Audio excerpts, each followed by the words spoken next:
Well, good morning. It's good to see you guys. Unless you've been living under a rock over the last 7 minutes, I think you know that we're kicking off a brand new series called Be Careful What You Wish For. I have to admit, I've never come up to preach following a country music song before, so this is a new experience for me. But what we're going to do is we're going to jump into John chapter 8 today, and we're going to spend the next 4 weeks there. And what we're going to see is there's a series of interactions of people that did things that they should have been really careful before they actually did it.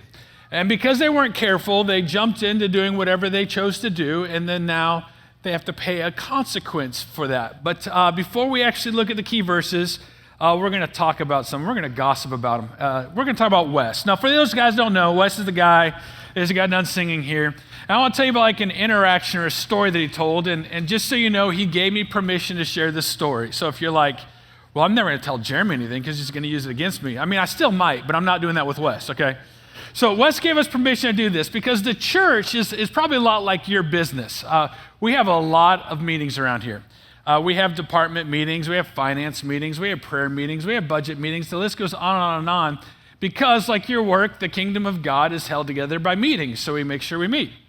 And once a week, we come together and we meet as an entire team, and that's everybody, every department, no matter where we come together and meet. It's typically Thursday afternoons, and we pray together, and everybody kind of gives an update what's going on in their ministry area, so we're all on the same page, and how can we support you, and on and on and on. And every once in a while, we do kind of like a get-to-know-you time. We've been working together for a long time, but sometimes it's just fun to hit pause and tell stories and be able to ask each other's questions. And so about 6 months ago, Wes was the one on the hot seat. And so I asked him a question. I said, if you could go back in your life to any point and change a decision that you made, when would it be and what would be the decision? Now, obviously, he's at work, he's at church, so he's probably going to be pretty careful how he answers that question. But he really didn't hesitate to tell us a story about when he was 16 years old. So Wes, like most 16-year-olds, he got his driver's license, and his first vehicle, ironically enough, just got done singing a country song, was a truck. And this truck, his first vehicle, was manual transmission because his parents did not like him. So here's the deal. For those of you guys that don't know what a manual transmission is, it's a theft prevention device for about 90% of Americans. That's what that is, okay? So Wes learned how to drive a truck with manual transmission, pretty stinking impressive. And he woke up one Sunday morning, because even as a 16-year-old, he was already working at a church as an intern doing worship, for the teenagers, if I'm not mistaken. And he woke up one Sunday morning, and he was running late. For those of you guys who know Wes, that's not a shocker. And so running late, he had this ingenious idea. He's like, you know what, I don't have time for breakfast, so I'm going to eat breakfast on the fly. So he got a cup and filled it up with cereal, and then put some milk in it, and he grabbed a spoon. And so he decided on the way to church, he was going to drive his truck with manual transmission while eating cereal out of a cup with a spoon. And you guys know how things went. Did not even make it out of the neighborhood before he went through someone's front yard and took out their mailbox.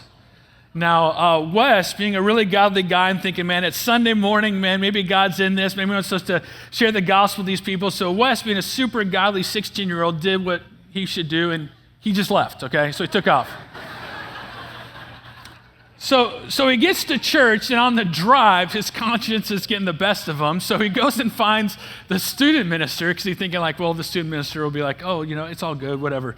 He says, man, on the way here, I went through someone's front yard, and I took out their mailbox. And the student minister wisely took him back to the scene of the crime, where there were some really angry homeowners and a policeman who were sitting there waiting for this fugitive to come back or figure out, you know, how long they need to wait till they go get him. Now, why do I tell you this story? Well, I tell you this story because of this. Now, Wes would admit, to the point, he'd so strongly agree that he says, man, if I could go back, that's the one thing I'd change. He would admit that was a really dumb decision. But it was also an innocent decision. You know, sometimes we make innocent decisions, they're not the brightest, but they're still innocent. And when we make innocent decisions, sometimes there's consequences that we justifiably just did not see coming. And for this decision, I think it's fair to say he didn't see that coming. But it was still an innocent until he took off and left the mailbox. But up to that point.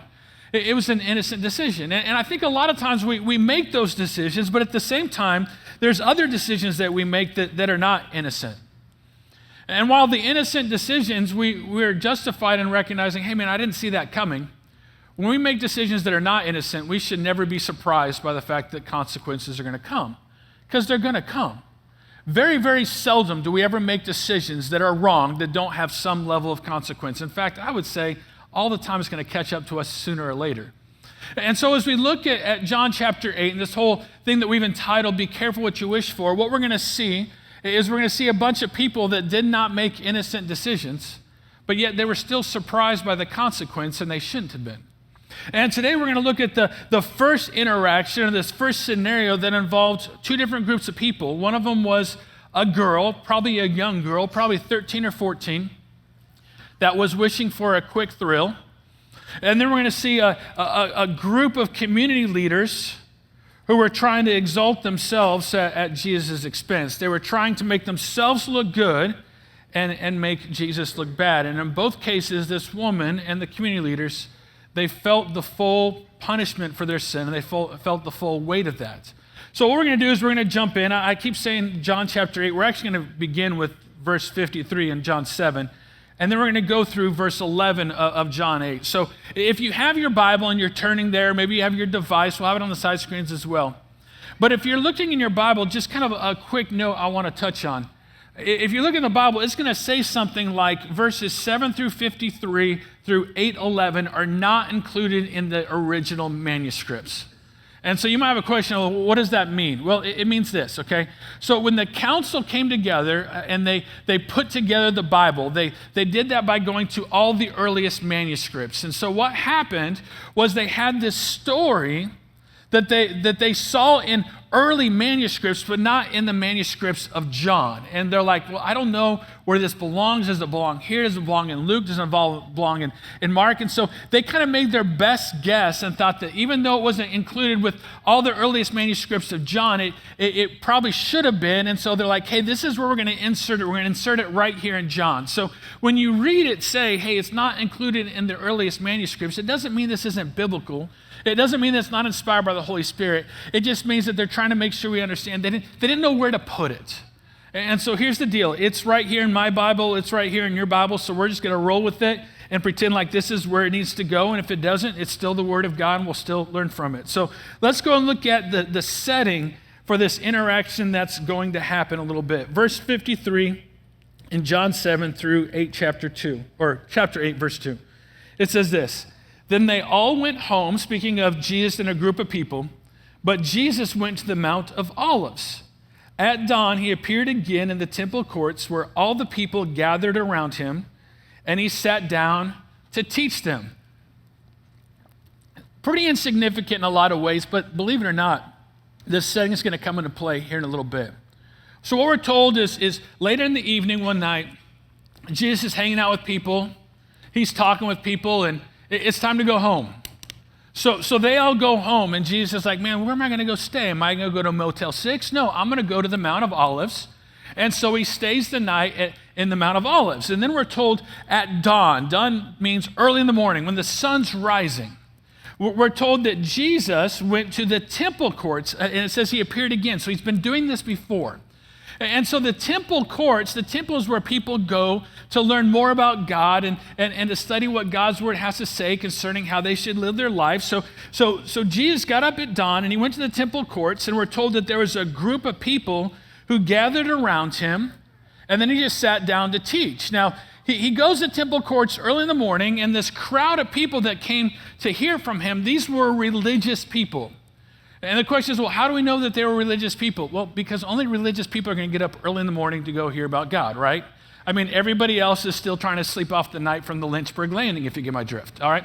So these are religious people, and they're going there, and we're told that he sat down. People are like, why would he mention that? Well, in that society at that time, sitting was a posture of authority.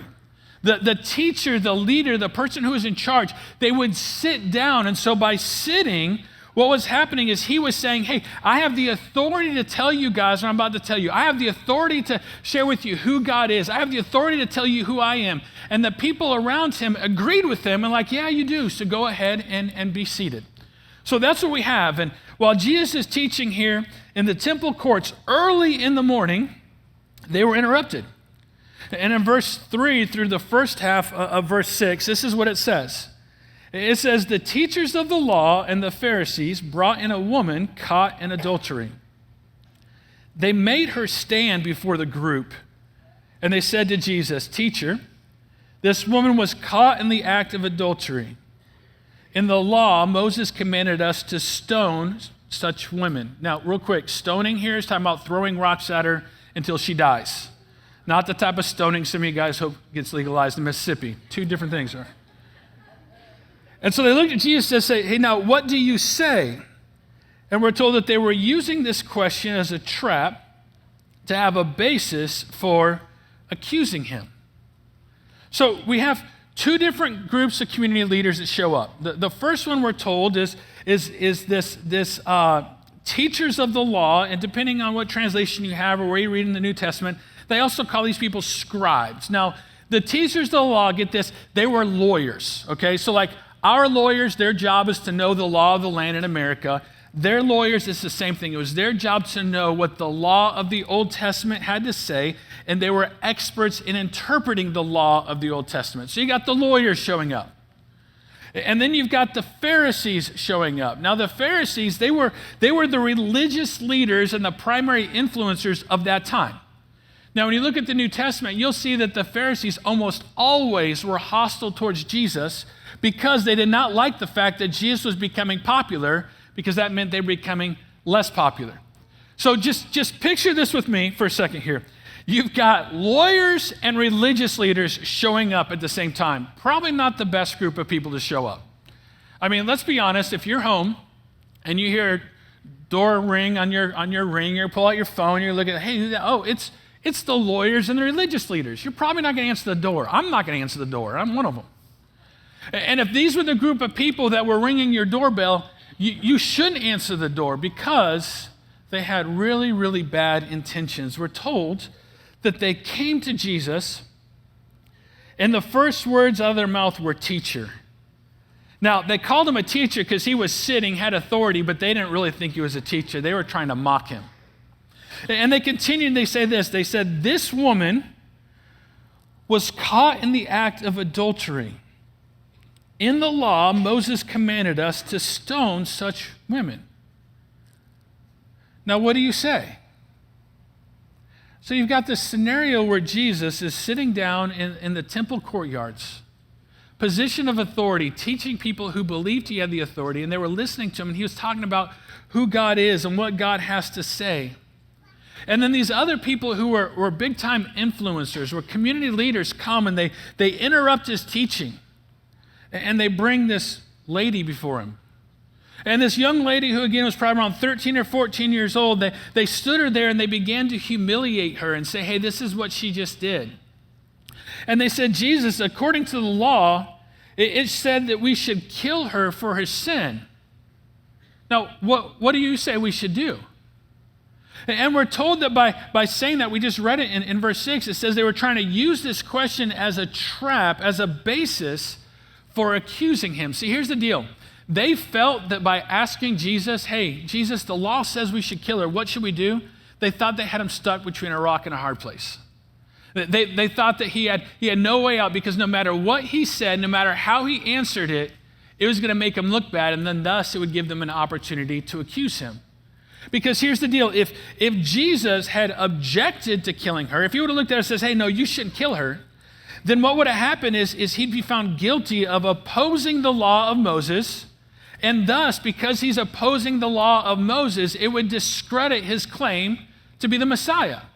Because if he's sitting there saying, hey, I'm God who came to earth, he can't contradict his own words. So if he says, oh, no, you shouldn't kill her, they'd be like, we've got her trapped.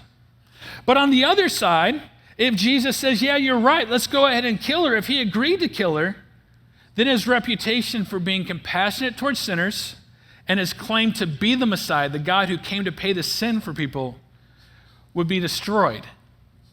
So they're looking at Jesus, and they're like, we got him stuck. We've got this woman, and we're going to put him on the spot in front of everybody. We're going to publicly humiliate him and her in the process. And we're going to get him caught between a rock and a hard place because there's no way he can get out of this. And then, man, we're going to expose him, and we're going to point out the fact that he's not who he claims to be. But this story is actually a little bit more heinous than it looks when we really kind of start looking at it some more. See, the fact that they grabbed this woman and brought her before Jesus and made this accusation is really a horrible ploy, and I'll try to explain to you why. See, in that culture, adultery was very sinful. Adultery did carry the punishment of death, but it was almost impossible to prosecute somebody for adultery. Because here's the deal, the Old Testament law said the only way to prosecute someone for adultery, catch this, there had to be a multitude, not one, not two, not even three, a multitude of physical witnesses that saw the act in progress. So it was almost impossible to prosecute because most people aren't like hanging out in the closet and they're jumping out. That doesn't normally happen. I mean, it wasn't enough to sit there and say, hey, we saw this woman and this man leaving this house. That didn't count. They had to see the act in progress before they could bring the accusation, before they can actively prosecute this person. So what that tells us is they set this woman up, because catch this, go back to the original setting. They knew Jesus was in the area. They knew Jesus was going to stay in the area. He was going to go to the Mount of Olives and camp out for the night. And because he was in the area, they're like, you know what, he's probably going to go to the temple courts tomorrow morning. They guessed correctly. And they're like, hey, if he's going to go to the temple courts tomorrow morning, let's set up this woman so we can, expose her and so we can expose him. So what they did is they literally went and found a man who was willing to be a part of this whole scenario, this whole story, this whole setup. And they said, here's the deal. We're going to all walk in at this time. And the question is, well, how do we know that a man was there to set her up? Well, really clearly, where's the man in this story, right? I mean, when the leaders came and said, hey, the Old Testament says a woman caught in adultery should be stoned. Well, that's only half right. The Old Testament says a woman or a man caught in adultery should be stoned. And so the man's not there. He's not even part of the scenario. And last I learned, I think it takes two to tango. And so because he was a part of the story, because he was a part of the setup, they captured her and they let him go. Now, to make this even more heinous, if you're like me, I kind of jumped to the conclusion that, well, this woman probably had a reputation. And so what they did is they probably got a guy to set her up, and then they walked in on it because they knew that that's what she was going to do. In fact, believe it or not, biblical scholars do not think that that's the case. They do not believe that this girl had a reputation for this, because if she did, she knew the penalty for that sin, and she would have been a lot more careful. And so it's believed that this woman was naive. This was her first experience, and these men were exploiting her naivety, because she wasn't thinking that that's what would possibly happen. And because of that, they were able to, again, capture her and bring her before Jesus. Again, like I said, it makes the story even worse. But here's the deal. Whether this woman had a reputation or this was her first time, whatever the situation was, the fact of the matter is she still willingly gave in to the sin. She willingly chose to allow her desires to lead her, and she gave up control of whatever would come, and she went to be with this man. See, here's the deal. Because this woman wasn't careful with what she wished for, she was captured by a group of men, a group of leaders that she probably had heard of that were considered people that she respected. And these men dragged her out of her home or his home, and they dragged her down the street, past the courtyard gates, into the courtyard, in front of a crowd of people, and they placed him right in front of Jesus. Because this woman wasn't careful with what she wished for, there was literally men that were advocating for her to be killed for what she did. Now, let that sink in for a second. Could you imagine if your biggest sin to date was used to exploit you and humiliate you in front of a crowd of people And if people were sitting there saying, hey, you know what, because of that, you should be killed for what you did. I mean, we could only imagine what this woman felt like, and we could never know exactly what she was feeling, but I think it's safe to say she was regretting her decision at this point. So here's the deal that I want to talk about real quick, is because I think when we look at this story, it's easy to think, man, well, how does this apply? I think it applies in two ways. I think number one, I think it applies that we gotta wise up. We gotta quit being so naive when it comes to sin. And secondly, I think that it tells us that we need to protect people. I don't know this girl's parental situation, but I would have liked to think that if they were more involved, they would have protected her from this decision. Now, I want to begin by talking about naive, and I'm going to start by talking to the younger group of people in this room. So I'm probably going to say some things in the next few minutes that I hope does not offend you. Brandon talked a few weeks ago about the maturity to know the difference between conviction and offense. And so I want you to know that my job is not to convict. My job is not to offend. I have teenagers myself. I understand how difficult this life is. But guys, we've got to be really wise despite how difficult it is. So here's the deal. For you young people, your naivety is killing you. It's literally killing you, and you don't realize it. See, what happens is you live in a society right now that is sexualized everything, so sex isn't that big of a deal anymore to you. You live in a culture that thinks alcohol and drug abuse are recreational, and that's just fun to do, and so you don't really see a problem with that anymore. And so what's happened is you look at this story and you think, man, I would have been smarter than that girl. No, you aren't. Because just like this girl who gave up control as soon as she decided to give into that temptation, you are giving up control as soon as you give into that temptation.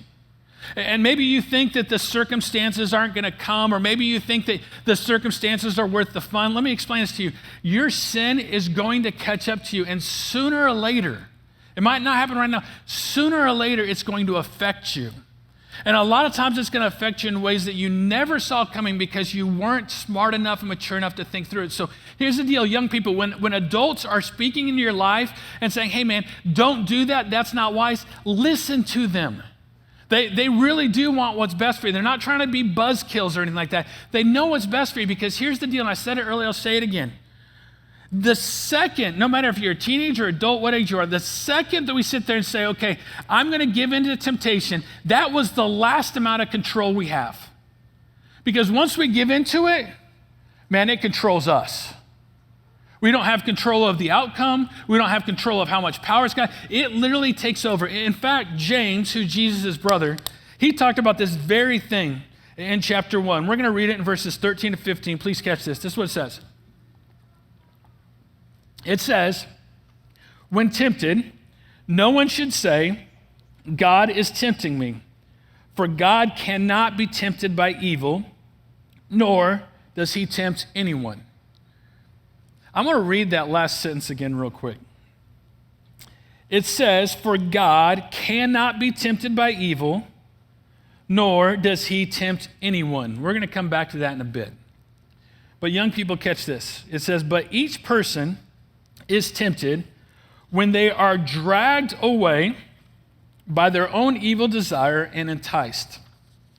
Then after desire has conceived, after that becomes a real living thing, it gives birth to sin, and that sin is visible. It's out there. Everybody can see it. And it says when it's full grown, it gives birth to death. So here's the deal. Young people, I know, I get it. Like I said, I've got a son going into the 12th grade. I got a daughter going to 10th grade. I understand that this world is trying to entice you with a lot of different things, but man, you got to be really careful what you get into, because as soon as you start to go down that path, you lose all control. James says that temptation, it literally drags you away. I don't know about you guys, but when I'm getting dragged away, I'm not really in control at that point. And then it says it becomes real in my life. It literally conceives this sin, and then it gives birth for everybody to see and for me to see. It becomes a real tangible thing in my life. And then James says, and then ultimately it's going to lead to death. Now, this death he's talking about isn't necessarily a physical death. However, I think we could all sit there and say, man, we've heard of really bad stories. People make bad decisions, and unfortunately they had to pay with the ultimate price of their life. That happens. But when James is saying it gives birth to death, he's talking about it literally kills opportunities in our life. Those opportunities that were available before, they can be gone. It can kill the innocence in our life. It can kill the peace in our life. It can kill the respect that people have in our life. It can even kill our reputation. And so James is saying the same thing I'm telling you guys. Guys, be really careful what you wish for, because you think you're in control and you're not. This woman thought she was in control, and then she did the exact same thing James talked about happened to her. She was dragged away, and everything went from there. Now, I want to talk to a second group of people. And I'm going to begin by saying I am really for you, as I trust you are for me, because some people are not going to like this. If you have a problem with it, you can email me at wes@mosaicgc.com. I'm a parent. I get it. But moms and dads, we have got to do better. We are losing this battle in the society around us, and it is costing our kids prices that we do not want our kids to have to pay. See, we just got done reading from James. He sits there and he says, you know what? God does not cause us to sin or does not tempt anyone. So here's the deal. If God isn't going to tempt your child, you shouldn't either.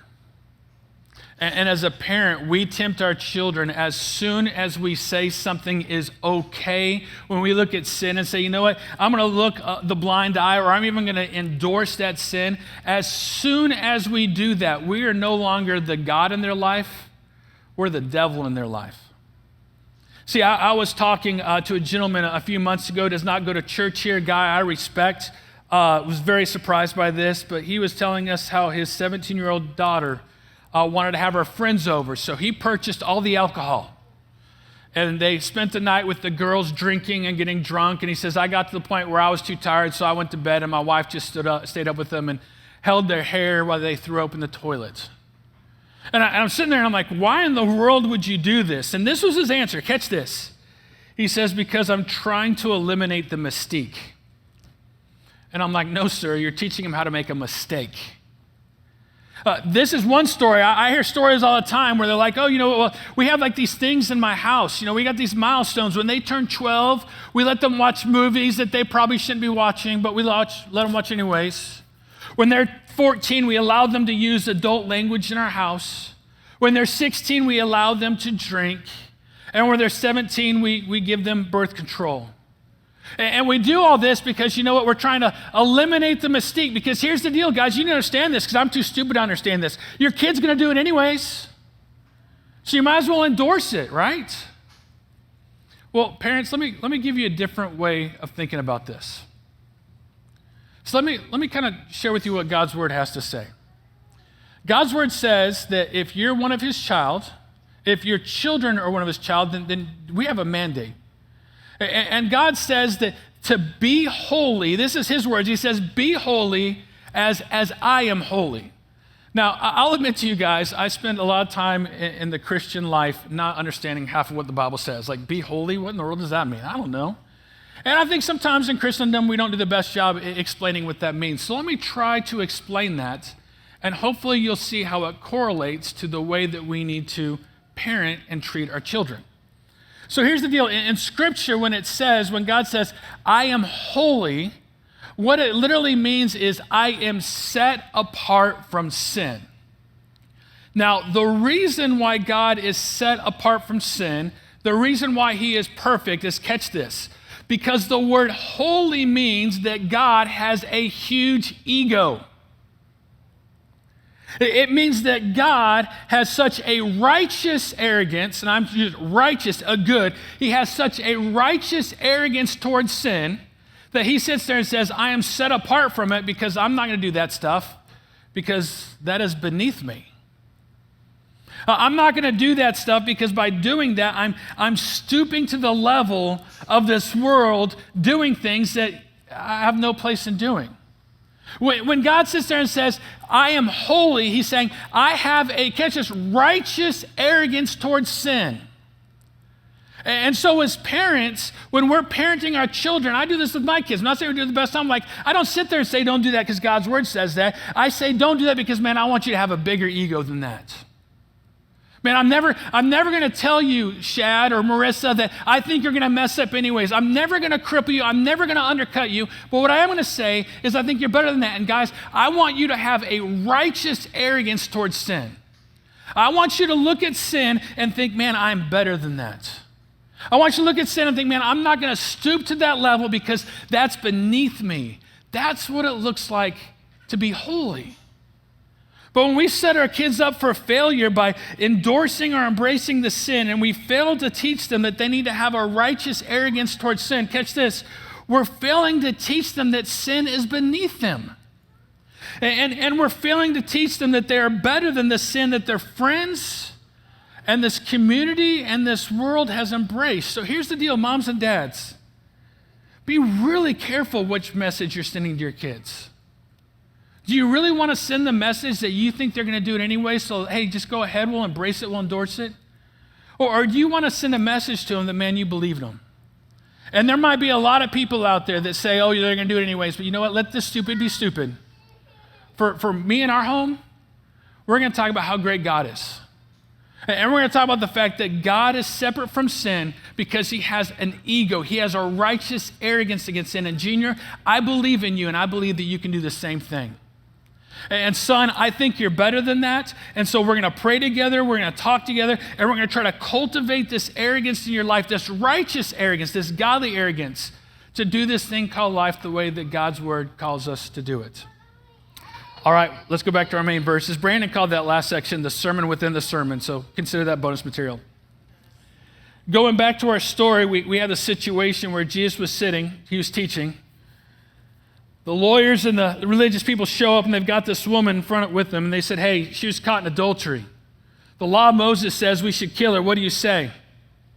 And then in verse 6, second half, verse 6 through 9, we see Jesus' response. It says, but Jesus bent down and started to write on the ground with his finger. When they kept on questioning him, he straightened up and said to them, let any of you who is without sin be the first to throw a stone at her. Again, he stooped down and wrote on the ground. At this, those who heard began to go away one at a time, the older ones first, until only Jesus was left, with the woman standing there. So we got this situation where these men walk in with this woman, and they stand there and say, hey, Jesus, what should we do with her? Law of Moses says we should kill her. And undoubtedly, the crowd is silent. I mean, all eyes are on Jesus. And so we're told this is what Jesus does. He stands up, and then he bends down. And when he bends down, he starts to write something in the dirt with his finger. But we're told this first time, the religious leaders, they were ignoring what he was doing, and they kept badgering him. They kept saying, hey, so tell us, are we supposed to kill her? What do we do? What do we do? And so we're told that Jesus stood back up, and I think this is great because Jesus isn't the type of guy that's going to sit down and look up at you. No, he stands up, and he looks eye to eye with these accusers.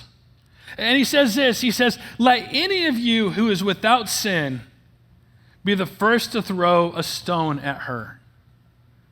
Now, Jesus, being Jesus, had the perfect response. You know, he didn't negate or deny what the law of Moses had to say.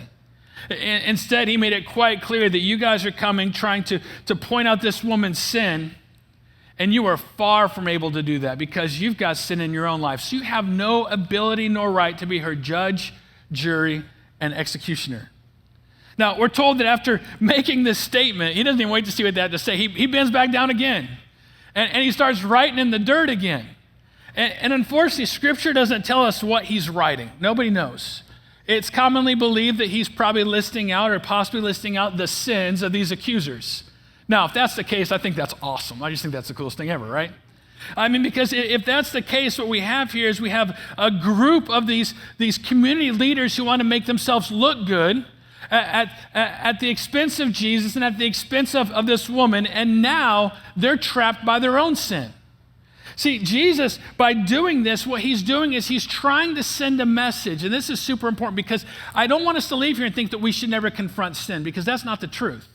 See, we should confront somebody's sin and encourage them to wise up when our desire is to help them to turn away from destruction. That is called accountability. But these men were not trying to hold this woman accountable. Instead, they were trying to destroy her. And what we see in this story is that we should never use someone's sin to humiliate them, because that's not called accountability. That's called abuse. Now, the verses we just read, we're told that the people started leaving. They, one by one, just kind of got up and left. I wonder what that looks like. It's like Jeremy, boom, I'm out.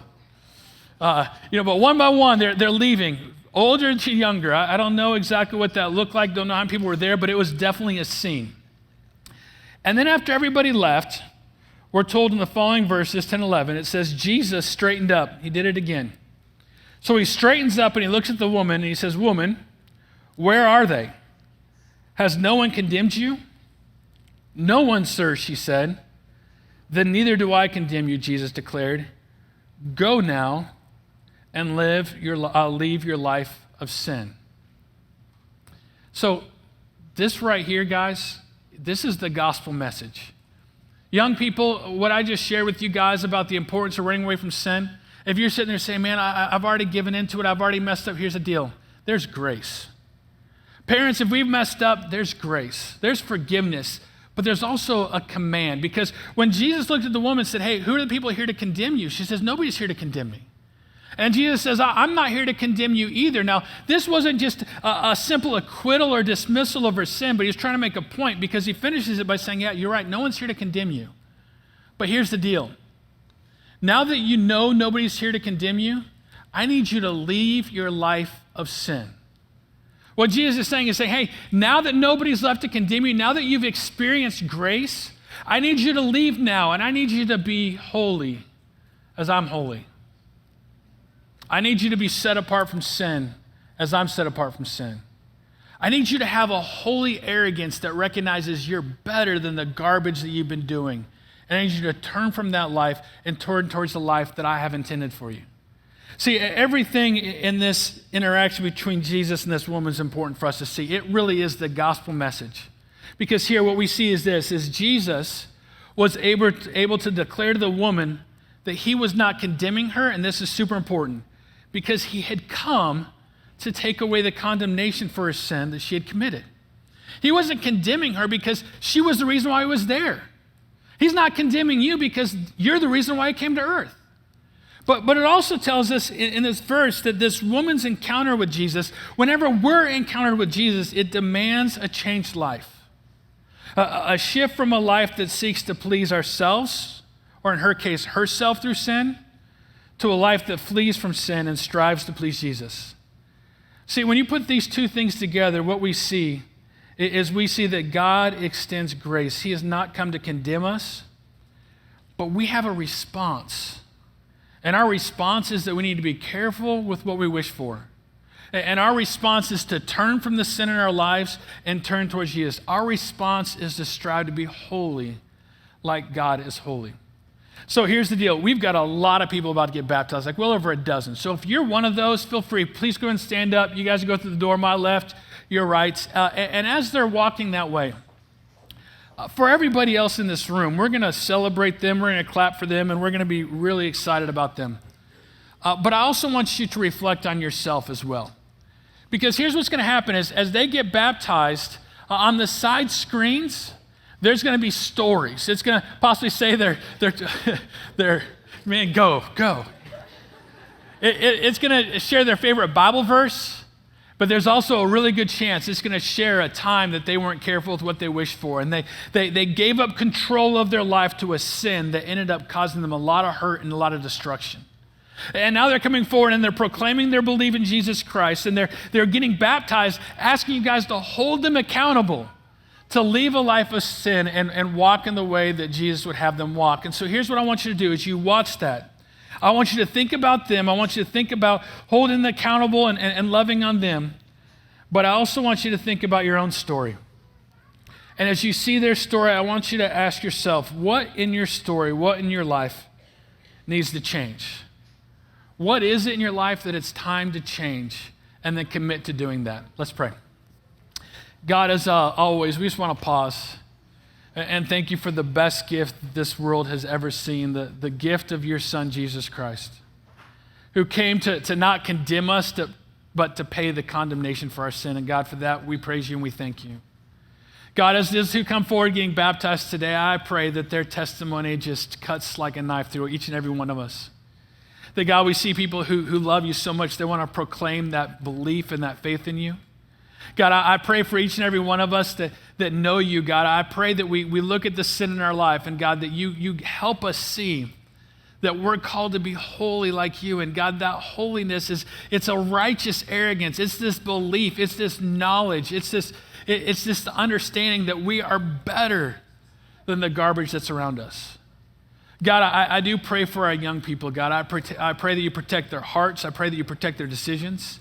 And God, I pray that you help us parents to do the best job we possibly can to protect them from bad decisions. It's in your name we pray. Amen.